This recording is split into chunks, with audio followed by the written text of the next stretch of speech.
العلم هو النور الهادي والمفتاح لكل الخير، من يرد الله به خيرا في الدين يفقهه فيدري. نفهم بالعلم القرآن، بالعلم يزيد الإيمان، وبه يمتاز الإنسان، وبفكر عال وبيان.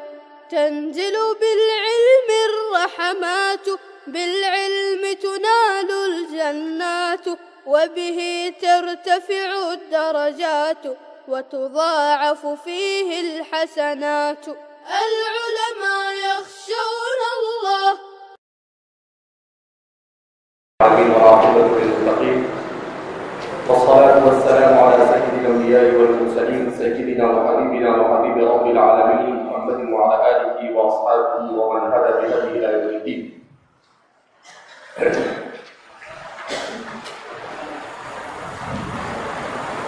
علم الاقتصاد اکانومی اور معیشت کے سلسلے میں کتاب البیوع کے آغاز سے پہلے فکری اعتبار سے آخری 200 سالوں میں انسانی معاشرے میں وجود میں آنے والے نظریات کے سلسلے میں گفتگو کی جا رہی تھی. اس سلسلے میں ایک بات تو یہ بیان کی گئی کہ دو نظام مغرب کے توسط سے دنیا میں رائج ہوئے، ایک سرمایہ دارانہ نظام اور دوسرا اشتراکی نظام. پھر اس کے بعد بیان کیا گیا کہ معیشت اور اقتصاد کے اعتبار سے بنیادی اصول 4 ہیں. نمبر 1 ترجیحات کا تعین، نمبر 2 وسائل کی تخصیص، نمبر 3 آمدنی کی تقسیم اور نمبر 4 ترقی. پھر ان 4 اصولوں کو سرمایہ دارانہ نظام ان بنیادوں پر حل کرتا ہے. تو سرمایہ دارانہ نظام ان 4 اصولوں کو law of demand and supply, قانون رسد و طلب کی بنیاد پر حل کرتا ہے. قانون رسد و طلب کی بنیاد پر کس طریقے سے یہ حل کرتا ہے؟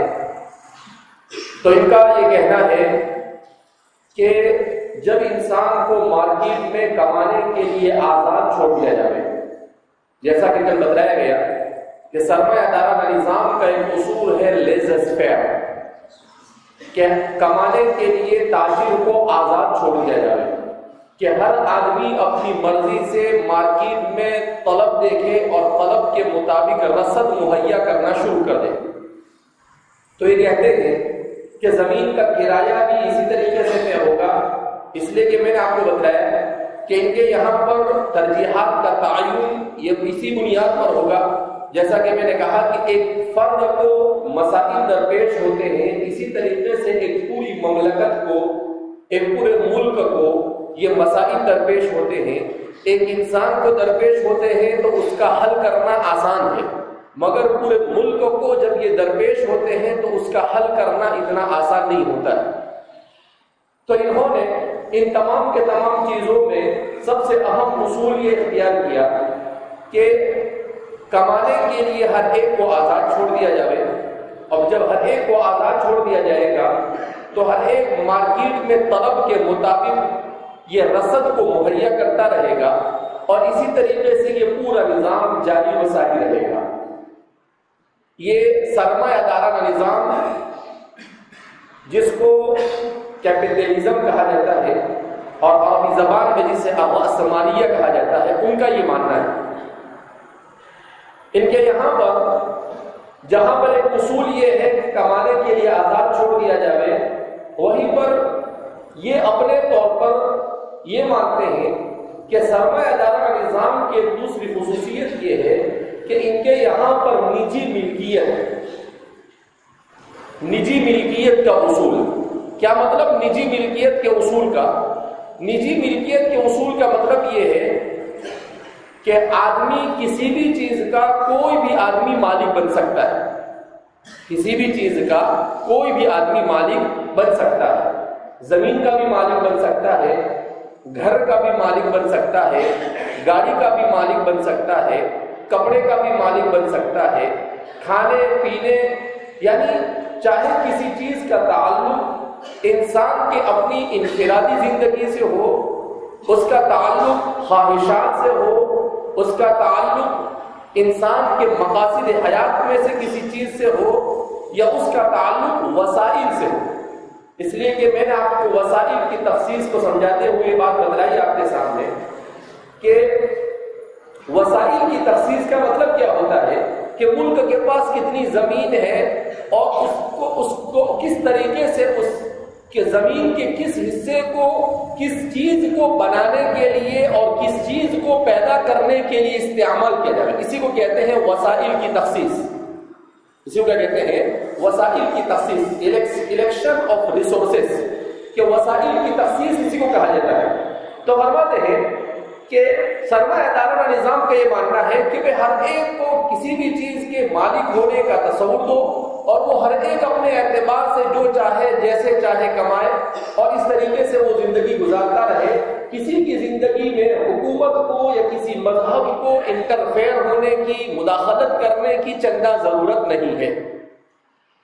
اب اس کے مقابلے میں 20ویں صدی ہجری میں، 20ویں صدی عیسوی میں سرمایہ دارانہ نظام سے جب انسانیت تھک گئی تو اس کے مقابلے میں ایک دوسرا نظام وجود میں آیا جس کو اشتراکی نظام کہا جاتا ہے۔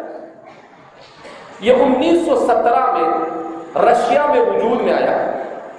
اس کا اصل مدون کرنے والا اور اس کی بنیاد رکھنے والا لینن ہے، برطانیہ سے اس کا تعلق تھا، اور اس کا ساتھ دینے والا کارل مارکس ہے۔ تو لینن اور کارل مارکس ان دونوں نے مل کر اشتراکیت کو رشیا میں وجود دیا، اسی لیے اس کو مارکسزم بھی کہا جاتا ہے، اس کو لیننزم بھی کہا جاتا ہے، اس کو اشتراکیت بھی کہا جاتا ہے اصطلاحی اعتبار سے۔ اور اس میں کیا ہوتا ہے کہ اب جب دنیا میں انسان کو آزاد چھوڑ دیا گیا تو آزاد چھوڑ دینے کی وجہ سے انسان کمانے کے لیے ایسا حریص ہوا کہ اس نے اپنے معاشرے کے کمزور طبقے کی کوئی رعایت نہیں۔ اب جیسا کہ میں نے آپ کو بتلایا گزشتہ کل کہ سرمایہ دارانہ نظام میں تقسیم دولت جو ہے وہ صرف 4 لوگوں میں ہوگی۔ زمین کا کرایہ دیا جائے گا، مزدور کو مزدوری دی جائے گی، انٹرپرینر جو ہوگا یعنی جو ان چیزوں کو استعمال کرے گا وہ جو کچھ بچے گا وہ لے گا، اور سرمایہ پر سود دیا جائے گا۔ تو پورے سرمایہ دارانہ نظام کی بنیاد یہ کس پر قائم ہوتی ہے؟ سود پر۔ سود کے بغیر یہ نظام چل نہیں سکتا ہے، اور ان کا خود ماننا ہے کہ سود یہ ریڑھ کی ہڈی کی حیثیت رکھتا ہے اکانومی اور اقتصاد میں، ان کے اپنے زعم کے مطابق۔ لہذا سود کے بغیر نظام نہیں چلتا ہے، اور اس دنیا میں اس وقت جو سودی نظام رائج ہے اس سودی نظام کی لعنت میں پوری دنیا سرمایہ دارانہ نظام ہی کی وجہ سے لپیٹ میں ہے۔ اگر یہ سرمایہ دارانہ نظام نہ ہوتا تو دنیا سود کی لعنت میں گرفتار نہ ہوتی۔ دنیا کے جتنے بھی بینک ہیں، کمرشل بینک ہیں، وہ سارے کے سارے بینک یہ تمام کے تمام سود کے نظام پر چلتے ہیں۔ اگرچہ جب اشتراکی نظام کا زوال ہوا اس وقت مسلمانوں نے اسلامک بینکنگ کو متعارف کروایا اور اسلامک بینک کا نظام دنیا میں وجود میں آیا جو بڑی تیزی کے ساتھ دنیا میں مقبولیت حاصل کرتا جا رہا ہے۔ مگر اس کے باوجود چونکہ اب تک کے سرمایہ دارانہ نظام یہ اپنی اساس اور بنیاد کے ساتھ باقی ہے، لہذا آج تک کے دنیا اس کی لعنت میں گرفتار ہے۔ ان کا یہ ماننا ہے کہ سود جو ہے دراصل سرمایہ کا کرایہ، سود کیا ہے؟ سرمایہ کا کرایہ۔ شیخ الاسلام فقیہ الازہر حضرت مولانا تقی عثمانی صاحب دامت برکاتہ فرماتے ہیں کہ سرمایہ کا کرایہ نہیں ہو سکتا ہے، سرمایہ کا کرایہ نہیں ہو سکتا ہے، اس لیے کہ شریعت مطہرہ کے نقطۂ نظر سے کسی بھی چیز کا کرایہ وصول کرنا اس وقت درست ہوتا ہے جبکہ کرائے پر دینے والا اس چیز کے رزق اور خطرے کا مالک ہو تو اس پر اس کے لیے کرایہ لینا جائز ہے۔ اگر رزق اٹھائے گا نہیں تو اس صورت میں کرایہ لے گا۔ ایک بہت بنیادی چیز ہے جس کو مثال سے میں سمجھاتا ہوں کہ آپ گاڑی کرائے پر دے سکتے ہیں، مکان کرائے پر دے سکتے ہیں، زمین کرائے پر دے سکتے ہیں، مگر پیسے کو کرائے پر نہیں دے سکتے، ایسے ہی جیسے آپ پانی کو کرائے پر نہیں دے سکتے۔ اب آپ کہیں کیا مطلب اس کا؟ کسی چیز کو کرائے پر دینے کا مطلب یہ ہوتا ہے کہ اس چیز کے وجود کے ساتھ اس کے وجود کے باقی رہتے ہوئے اس سے انتفاع یہ ممکن ہو۔ اگر کسی چیز سے انتفاع اس کے ہلاکت کے ساتھ لگا ہوا ہو تو اس صورت میں اس چیز کو کرائے پر نہیں دیا جا سکتا ہے۔ جیسے کوئی آدمی یہ کہے کہ میں پانی کرائے پر دیتا ہوں اور کہے کہ ایک گلاس کا کرایہ 2 روپے، اب کوئی یہ ثابت کر کے بدلائے کہ پانی باقی رہے اور اس سے سامنے والے کو فائدہ ہو، یہ پانی ایک ایسا کہ ایسا ہی رہے اور 24 گھنٹے کے بعد آپ اس سے فائدہ اٹھا کر اس کو آپ واپس کر دیں گے، کیا یہ ممکن ہے؟ کیوں ممکن نہیں؟ اس لیے کہ یہ ایسی چیز ہے کہ جس سے انتفاع اس کو ہلاک کیے بغیر ممکن نہیں۔ اس سے انتفاع کب ہوگا؟ جب آپ کیا کریں گے، اس کو پی لیا آپ نے، اب ظاہر سی بات ہے پی لیا تو ہلاک ہو گیا ہے، اتنا ختم ہو گیا ہے، اب اس کو واپس نکال کر کیسے آپ ہیں؟ یا تو وہ پیشاب بن کر نکل جائے گا یا وہ پسینہ بن کر نکل جائے گا، مگر پانی ہوا واپس آپ نہیں دے سکتے۔ کسی درخت کو آپ نے پلایا، آپ کیسے مٹی سے اس کو نکالیں گے؟ تو اس سے انتفاع، تو فرماتے ہیں کہ بالکل اسی طریقے سے پیسے سے انتفاع اس کے وجود کے باقی رکھتے ہوئے ممکن نہیں۔ جیسے آپ کے پاس 100 روپے، آپ وہ 100 روپے کسی کو دو اور وہ 100 روپے کی نوٹ ویسی کے ویسی اس کے پاس باقی رہے اور آپ کہو کہ اس کا کرایہ آپ کو مجھے دینا ہوگا 10 روپے، 10 دن کے بعد آپ مجھے 110 روپے دیں گے، تو کیا اس نوٹ کے باقی رکھتے ہوئے اس سے کوئی انتفاع کر سکتا ہے کہ وہ نوٹ ویسی کے ویسی باقی رہے اور آپ اس سے 10 روپے پیدا کریں؟ وہ بچت دینے والی ہے کیا؟ آپ ایسا بھی نہیں ہے کہ اس کو کہیں پر رکھ دیں گے تو اس میں سے خود بخود برکت پیدا ہوگی اور 10 روپے کہیں سے نکل جائیں گے، نہیں، ایسا بھی نہیں ہے کہ اس کو کسی استعمال میں لائے تو 10 روپے آپ کو کب ملیں گے؟ جب آپ وہ نوٹ کسی پر خرچ کر دیں تب اسے۔ تو معلوم ہوا کہ جیسے پانی یہ ناقابل انتفاع ہے اپنے وجود کے ساتھ، اسی طریقے سے پیسہ یہ اپنے وجود اور اپنے بقا کے ہوتے ہوئے ناقابل انتفاع، ناقابل۔ اب جب یہ بات ثابت ہو گئی تو پتا چلا کہ پانی کو کرائے پر دینا جائز نہیں تو پیسے پر بھی کرایہ دینا جائز نہیں۔ اسی لیے ہمارے علماء نے لکھا ہے کہ کرائے کو کسی بھی چیز کے کرائے پر ہونے کے لیے ضروری ہے کہ اس کا ضمان، جس کو رزق کہا جاتا ہے اور اردو زبان میں جس کو کہا جاتا ہے خطرہ مول لینا، اردو میں کیا کہتے ہیں اس کو؟ خطرہ مول لینا۔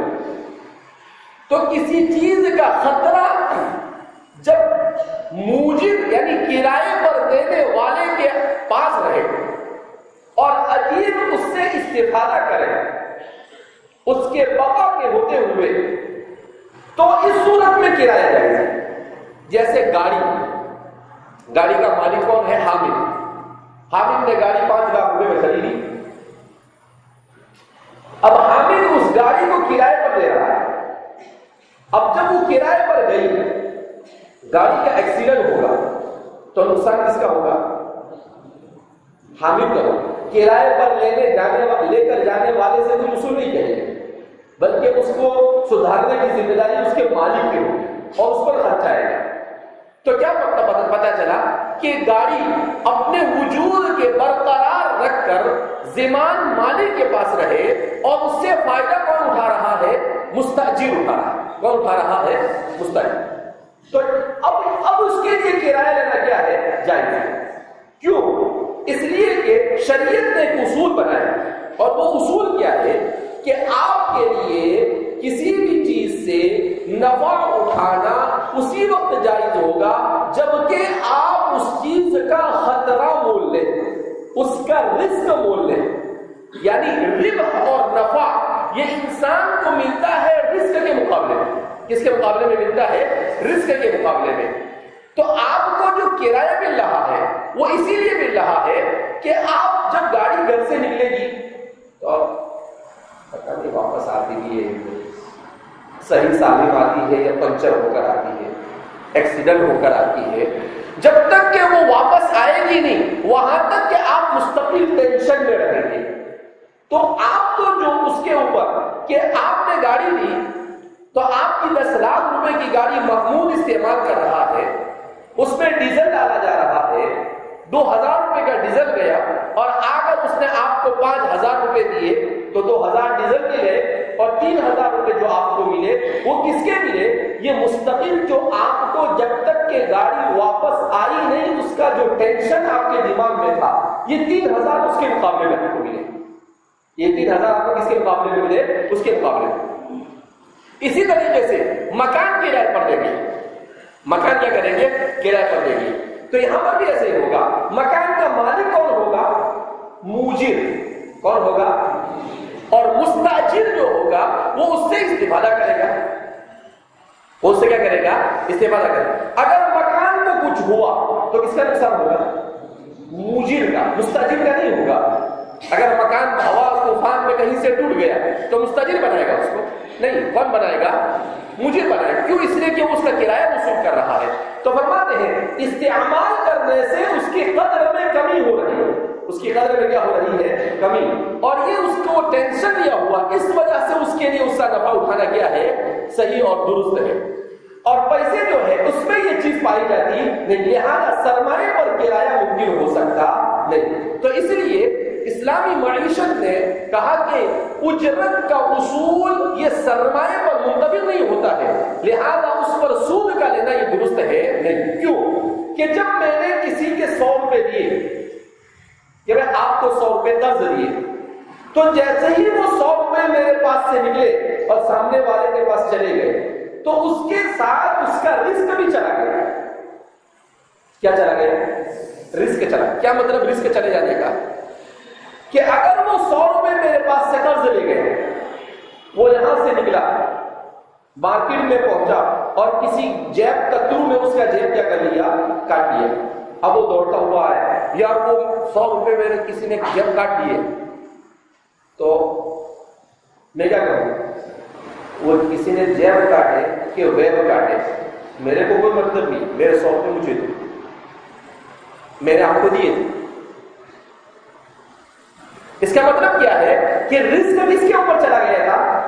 قرض لینے والے کے اوپر چلا گیا. اب جب اس پر چلا گیا تو نفع اس کے لیے اٹھانا جائز ہے, لیکن آپ اس پر نفع نہیں اٹھا سکتے. آپ اس پر نفع اٹھا سکتے نہیں. اس لیے شریعت مطہرہ عقلی اصول کے اعتبار سے بھی شریعت نے بالکل سیدھی سی بات کہی کہ اس پر اجارہ ہو ہی نہیں سکتا ہے, لہذا سرمایہ پر سود کو اجرت کا نام نہیں دیا جا سکتا اور دوسرے کسی لیول سے بھی اس کو جائز قرار دیا جا سکتا نہیں ہے. تو اس لیے شریعت مطہرہ نے سود کو حرام قرار دیا.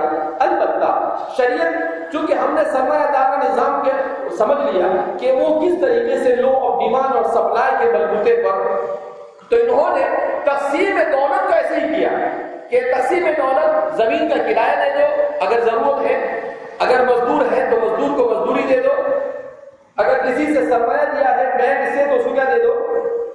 اور ہوتا کیا ہے عام طور پر بینک سے جو سرمایہ اٹھاتے ہیں، سرمایہ اٹھانے والے مالدار، تو بینک میں جو پیسہ جمع ہوتا ہے وہ غریبوں کا، اور اس سے فائدہ تجارت کے لیے اٹھاتے ہیں ساہوکار لوگ، مالدار لوگ. اسی لیے ہزاروں لاکھوں نہیں کروڑوں روپے کی رقم اٹھاتے ہیں، 100 کروڑ 200 کروڑ 900 کروڑ. جیسے وجے مالیا، اس نے کتنے تقریباً 6,000 یا 6,500 کروڑ روپے کا قرض اٹھایا اور پھر چونا لگا کے چلا گیا.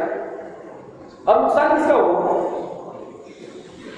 حکومت کا ہوا نہیں، اس کا ہوا نہیں، ان لوگوں کا ہوا جن کا مال بیچنے گیا، جن کا مال بیچنے گیا تھا.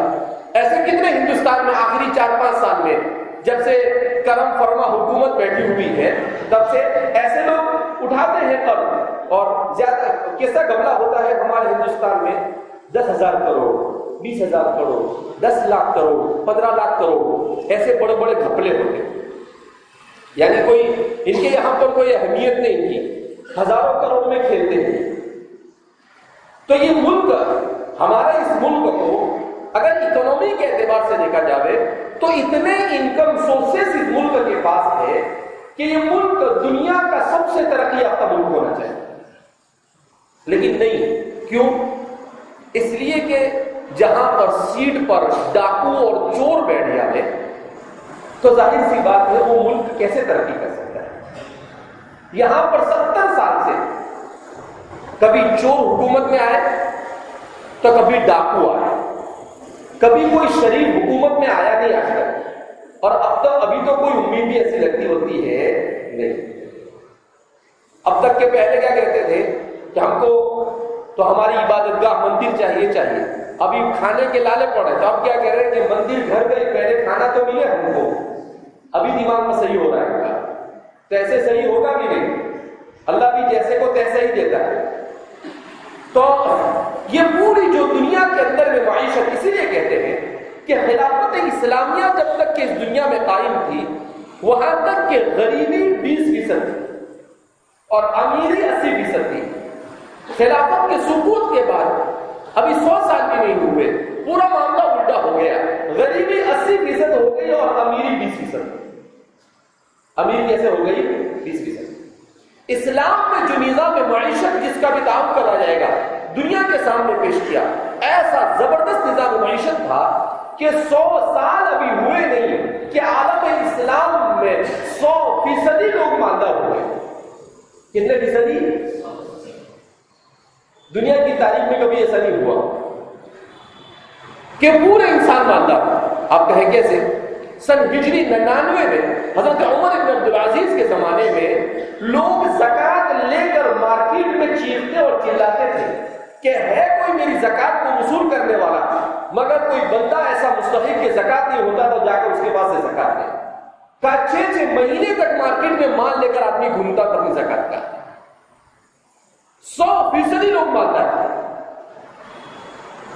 آج تو اگر کسی کے پاس مال ہے تو وہ بھی جا کر لے لیتے، لیکن ان کے اخلاق کا کیا حال ہوگا کہ جب اس کو پتا چل گیا کہ میں صاحب نصاب ہوں، میں مالدار ہوں، میں نہیں لے سکتا ہوں، تو اتنی شرافت کہ بغیر کسی زور زبردستی کے اس نے جا کر مال کو وصول نہیں کیا.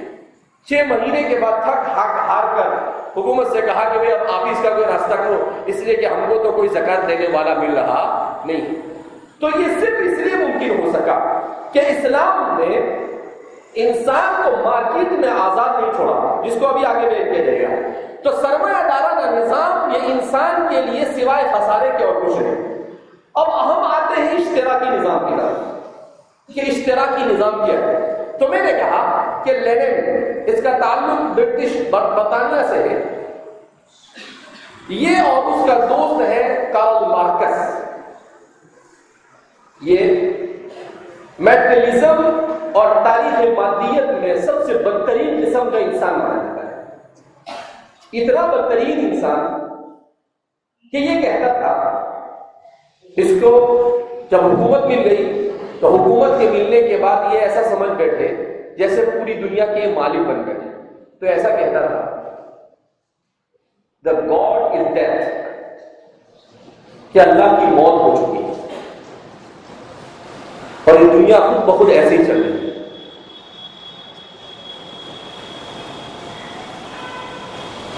کیوں؟ اس لیے کہ ان کو اللہ کو ماننا نہیں، ایسا نہیں، ان کا ضمیر نہیں کہتا تھا، لیکن یہ لوگوں کے سامنے اپنی مادی طاقت کو اجاگر کرنے کے لیے اس طرح کا ڈھونگ رکھتے ہیں۔ تو انہوں نے کیا کیا کہ دنیا کے سامنے یہ کہا کہ میں دیکھو یہ سود کی وجہ سے لوگ غریبی کی چکی میں پیچھے چلے جا رہے ہیں، لہذا اس بنا پر ہم ایک نیا نظام متعارف کرواتے ہیں، اور وہ نظام کون سا تھا؟ اشتراکی نظام۔ سیاست کے میدان میں یہ لوگ اشتمالیت، جس کو کمیونزم کہا جاتا ہے، یہ ان کا نظریہ ہے، اور انہی کا اقتصادی نظریہ اشتراکیت ہے۔ تو اس طریقے سے کمیونزم اور سوشلزم یہ دونوں ساتھ میں رہتے ہیں، اور دوسری طرف جمہوریت، ڈیموکریسی اور سرمایہ دارانہ نظام یہ دونوں ساتھ میں ہوتے ہیں۔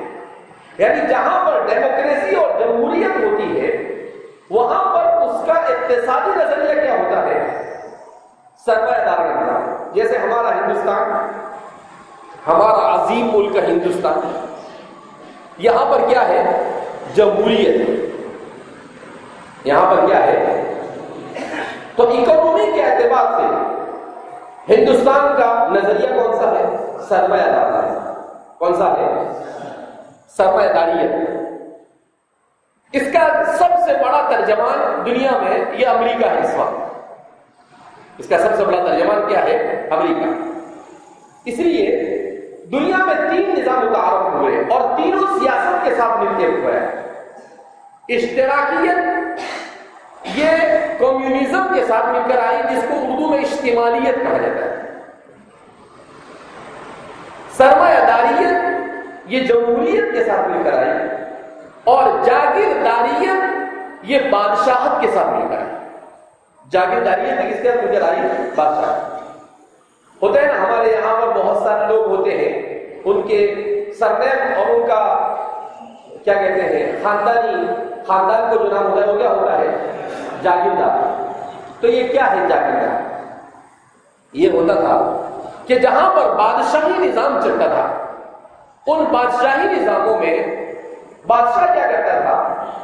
کسی علاقے پر جب اپنا کنٹرول حاصل کرنا چاہتا تھا تو ہر جگہ وہ خود ہی پہنچ سکتا تھا، تو اس علاقے میں جو بڑا کوئی مالدار ہوتا تھا اسے جاگیردار بنا دیتا تھا اور کہتا تھا کہ یہ پوری کی پوری جاگیر تمہاری ہے، یہ پوری جاگیر کس کی ہے؟ تمہاری۔ جیسے عقل کو یہ یہاں پر 2 سرکار گزری، ایک ہے گنٹا سرکار اور دوسری ہے کاٹھی سرکار۔ تو گنٹا سرکار اور کاٹھی سرکار، کاٹھی ایک گاؤں کا نام ہے، پہاڑ کے اوپر ہے، ہم لوگ پڑھتے تھے تو ہمارے ساتھ وہاں کا ایک طالب علم بھی پڑھتا تھا، تو وہ اس گاؤں کے اندر وہ ساہوکار رہتا تھا۔ تو اس وجہ سے برٹش نے اور برٹش سے پہلے مسلمان بادشاہوں نے بھی وہاں کے ایک بندے کو یہ پوری جاگیر دے رکھی تھی کہ اس پوری جاگیر میں جہاں جہاں پر کھیتی ہو اس کھیتی میں سے زکات کا وصول کرنا یہ اس کے ذمہ ہوتا تھا۔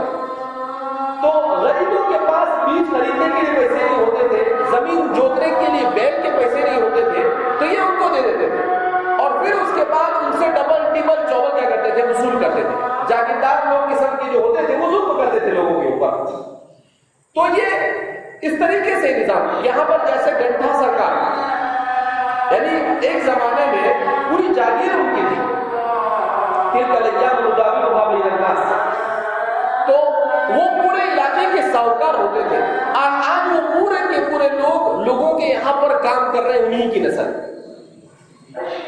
جامعہ میں کام کے لیے تقریباً 110 سے زیادہ لوگ وہاں سے آتے ہیں، تو پورے مزدوری کر رہے ہیں۔ تو یہ ان کو باپجی لوگ کہا جاتا ہے، کیا کہتے ہیں ان کو؟ باپجی۔ تو ان کے پاس، اور وہ گھنٹہ سرکار جو تھی وہاں پر ان کے زمانے میں جو جاگیردار تھا وہ مسلمان ہو گیا، رائسی اس کا نام تھا۔ اور ہم لوگ جب چھوٹے تھے، آج سے 30-35 سال پہلے کی بات کرتا ہوں، پورے علاقے میں کسی کے پاس گاڑی نہیں تھی، صرف اسی کے پاس ایک گاڑی تھی، ٹیکسی قسم کی گاڑی تھی، اس کے علاوہ کسی کے پاس گاڑی نہیں۔ اس کے بعد آہستہ آہستہ لوگوں کے پاس، یعنی وہ سب سے مالدار بنا جائے۔ آج اسی کے بھائی اور انہی کی نسلیں لوگوں کے یہاں پر روز کماتی ہے اور روز کا کما کر روزہ رکھاتی ہے۔ تو یہ دنیا المال غاد واحد، یہ کسی کے پاس ڈیرا ڈال کر نہیں رہتی ہے۔ آج جس کے پاس ہے تو کل اس کے پاس ہے۔ سب سے بے وفا اگر کوئی چیز دنیا میں ہے تو وہ دنیا میں سب سے بے وفا اگر کوئی ہے تو وہ کون ہے؟ دنیا، یعنی مال اور دولت بھی۔ تو اب دنیا سے بادشاہت جب گئی تو بادشاہت کے ساتھ جاگیرداریت گئی، پھر سرمایہ دارانہ نظام اور ڈیموکریسی چلی گئی۔ تو پھر انہوں نے کہا کہ اب یہ سود لے کر اور بینکوں کے ذریعے سے لوگوں پر ظلم کیا جاتا ہے، لہذا ان لوگوں نے کہا کہ ہمارے یہاں پر تاجروں کو آزادی نہیں دی جائے، تاجروں کو آزادی نہیں دی، بلکہ حکومت قائم کرنے کے بعد جتنے بھی وسائل پیداوار ہے، جیسا کہا نا میں نے وسائل کی تخصیص، وسائل پیداوار کس کو کہتے ہیں؟ وسائل پیداوار، وسائل پیداوار کہتے ہیں پیسے کو پیدا کرنے والے ذرائع۔ پیسہ پیدا کس سے ہوتا ہے؟ زمین سے۔ زمین میں کوئی چیز بو، اسے کاٹو تو اس سے پیسے آتے ہیں۔ آپ کے پاس زمین ہے، اس پر آپ بلڈنگ بناؤ، اس سے کرایہ وصول کرو۔ تو ایک تو سب سے بڑا پیداوار کا ذریعہ جو ہے وہ زمین ہے۔ منہا خلقناکم وفیہا نعیدکم ومنہا نخرجکم تارۃ اخری۔ اس دنیا میں ہر چیز کا ابتدا یہ کیا ہے؟ مٹی، اور اس کی انتہا بھی کیا ہے؟ مٹی۔ مٹی سے ہر چیز کو اللہ نے بنایا اور مٹی ہی میں ہر چیز کو جا کر کیا ہو جانا ہے؟ مل جانا ہے۔ تو اشتراکی نظام ان کا یہ کہنا تھا کہ وسائل پیداوار، اس وسائل پیداوار کا کوئی مالک نہیں ہوگا، بلکہ اس کا مالک حکومت ہوگی۔ اس کا مالک کون ہوگی؟ حکومت۔ جیسے زمین ہے تو زمین کا مالک، پورے ملک کی زمین کا مالک کون ہوگی؟ حکومت۔ کیا مطلب؟ کہ کوئی بھی آدمی زمین کا مالک نہیں بن سکتا، اسی لیے ان کے یہاں پر نجی ملکیت نہیں، اسی لیے اس کو اشتراکیت کہا جاتا ہے۔ یعنی زمین کے ہر ٹکڑے پر ہر آدمی کی ملکیت، زمین کے ہر حصے پر ہر آدمی مشترک طور پر کیا ہے؟ مالک ہے۔ یہ ان کا ماننا ہے۔ تو ان کا کیا کہنا تھا کہ جتنے بھی وسائل پیداوار، لہذا جہاں سے بھی پیسہ پیدا ہو سکتا ہے، وہ ساری کی ساری چیز حکومت کے کنٹرول میں ہوگی۔ پھر کیا کرے گی؟ کہا حکومت کا زمین حکومت کے کنٹرول میں ہوگی۔ اسی طریقے سے لائٹ کا نظام یہ حکومت کے کنٹرول میں ہوگا، ریلوے کا نظام یہ حکومت کے کنٹرول میں ہوگا، بس کا نظام یہ حکومت کے کنٹرول میں ہوگا۔ یعنی جہاں سے بھی پیسے بنتے ہیں وہ سب کے سب کس کے پاس ہوگا؟ اور سارے پیسے حکومت کے پاس جمع ہوں گے اور حکومت سب کو برابر سرابر تقسیم کرے گی۔ بادشاہ سے لے کر، یعنی ان کا جو وزیر اعظم ہوتا ہے اس سے لے کر چپراسی تک، ہر ایک کو ایک جیسے پیسے دیے جائیں۔ اگر آپ پروفیسر ہیں اور آمدنی دے گی کہ ملک میں، ہندوستان میں زیادہ نہیں، صرف 140 کروڑ لوگ رہتے ہیں، تو اب 140 کروڑ لوگوں کے اعتبار سے انکم کتنی ہوئی؟ تو کہا کہ بھئی انکم اتنی ہو رہی ہے کہ ہر آدمی کے حصے میں 10,000 روپے ماہانہ جاتا ہے۔ تو کہتے ہیں کہ مودی جی سے لے کر نیچے تک جتنے لوگ ہیں سب کو 10,000 روپے دیے ہیں، لیکن یہ ان کے یہاں پر صرف نعرہ۔ ان کی تاریخ میں 1917 سے لے کر 2017 اور 2017 کے بعد بھی 4 سال اوپر ہو گئے، 104 سال میں کبھی بھی ایسا ہوا نہیں، بالکل مودی جی کی طرح۔ یعنی صرف وہ بولنا، نعرہ دینا، باقی کچھ نہیں۔ ابھی میں کل قطر کے سفیر کو ملنے کے لیے گیا تھا وہاں پر دلی، اسی لیے میں 2-3 دن غیر حاضر تھا۔ تو دلی ایئرپورٹ سے نکلے تو بڑا سا بورڈ ہے، اور اس بورڈ کے اوپر کیا لکھا ہوا تھا؟ یو پی ہندوستان کا 1 نمبر کا اسٹیٹ، چور بھی ہوئی ڈاکو بھی ہوئی. اب وہاں پر الیکشن آیا، ان کو الیکشن جیتنے کے علاوہ دوسرا کچھ تو آتا ہے نہیں، تو بڑے بڑے بورڈ لگائے کا ہندوستان کا 1 نمبر کا ڈیجیٹل اسٹیٹ. مر گئے تو لوگوں کو جلانے کے لیے کچھ تھا نہیں وہاں پہ. گنگا کے اندر میں لاشیں ہزاروں کی تعداد میں بہہ رہی تھی، اور اتنی بے شرمی اور ٹھیڑ قسم کے لوگ کہ بڑے بڑے بورڈ لگا کے کہہ رہے ہیں کہ ڈیجیٹل اسٹیٹ. میں نے کہا نہ ویجیٹیبل اسٹیٹ کہا نہ ڈیجیٹل اسٹیٹ کہا، جہاں لوگوں کو مرنے کے بعد زمین نصیب نہیں ہوئی، یہاں تک کہ وہ لاشوں کو نکال کر جن کو جلا جلا کر تھک گئی ہے، بعد میں ان کو دفنانا پڑا. تو اس کو کیا کہتے ہیں؟ ہندوستان میں سب سے 1 نمبر پر اسٹیٹ. تو یہ بیوقوف بنانے کے دھندے ان کو. اسی لیے بعض کہنے والوں نے کہا کہ مودی جی کو صرف الیکشن جیتنا آتا ہے، اس کے علاوہ دوسرا کچھ آتا جاتا ہے نہیں. بہرحال تو اشتراکی نظام میں کیا ہوتا ہے کہ وہ یہ کہتے ہیں کہ سب پیسے ہمارے پاس آئے اور پھر ہم سب کو برابر سرابر تقسیم کریں گے، کوئی تقسیم وقسیم کرتا نہیں. یہ ظلم کو ختم کرنے کے لیے آئے تھے، مگر انہوں نے سرمایہ دارانہ نظام سے زیادہ ظلم کیا. پورے عالم اسلام کو تہس نہس کیا اشتراکی نظام ہے، جس میں ہمارے جتنے بھی سیاہ ستہ کے مصنفین کا علاقہ ہے یہ پورا کے پورا ان کے زیر نگین تھا. ایران کے حدود سے لے کر ازبکستان، تاجکستان، ترکمنستان، قزاقستان اور یہ سارا کے سارا علاقہ ان کے زیر نگین ہے. اور ایسے ظلم کے پہاڑ ڈھائے گئے اس اجتماعیت اور سوشلزم کے ذریعے سے جس کی نظیر تاریخ میں ملتی نہیں. لاکھوں انسانوں کو قتل کر دیا گیا. تو یہ ہے اشتراکی نظام. وہ یہ کہتا ہے کہ بھائی دیکھو، جتنے بھی زمین اور جتنی بھی چیزیں اس کا مالک کون ہوگی؟ حکومت ہوگی. آپ کی زمین ہے، آپ کو وراثت میں آپ کے باپ سے ملی ہے مثلا 50 ایکڑ زمین، تو آپ کو زمین میں کچھ کرنا ہے، آپ کچھ نہیں کر سکتے. اب حکومت کو اپلیکیشن دیں گے کہ حضرت ہم کو اپنی زمین میں کیلے کرنا ہے، آپ کی اجازت ہے؟ اگر وہ کہے ہاں ہے تو آپ کر سکتے ہیں، ورنہ نہیں کر سکتے، ورنہ آپ کر سکتے ہیں. تو ان کے یہاں پر نجی ملکیت کا تصور ہے، اس لیے وہ کہتے ہیں اشتراکیت ہر چیز میں. تو یہ کہتے کچھ ہے اور کرتے کچھ ہے. زخرف القول غرورا، اچھی اچھی بات چکنی چپڑی باتیں کرتے ہیں مگر کبھی اس کے اوپر عمل ان کے یہاں پر ہوتا نہیں. تو اشتراکی نظام نے ہر چیز کے لیے یہی حل پیش کیا کہ اشتراکی طور پر وسائل پیداوار حکومت کے ہاتھ میں ہو اور وہ سارے کے ساری انکم کو جمع کر کر لوگوں کو برابر سرابر طور پر تقسیم کرے. اس لیے کہتے ہیں کہ ایک جگہ پر ضرورت سے زیادہ آزادی دے دی گئی سرمایہ دارانہ نظام میں، اور اشتراکی نظام میں انسان کو ضرورت سے زیادہ جکڑ دیا گیا. ضرورت سے زیادہ کر دیا گیا، جگڑ دیا گیا.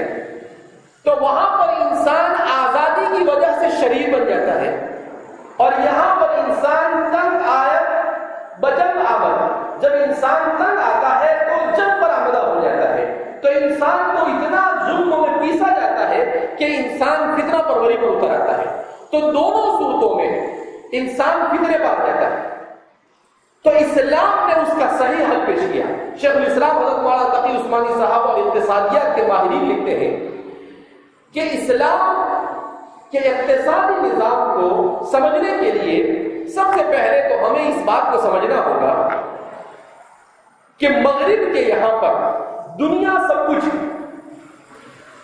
مغرب میں دنیا سب کچھ، دنیا کے لیے مرنا ہے اور دنیا کے لیے جینا ہے.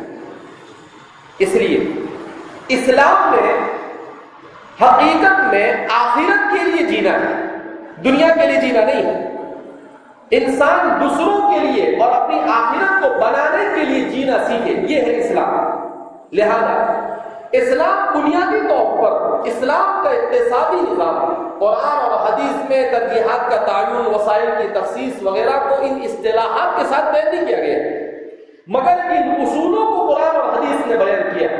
ان کی روشنی میں ہمارے عصر حاضر کے علماء اور محققین نے اجتہاد اور استنباط کر ان مسائل کو بھی کتاب و سنت سے حل کیا.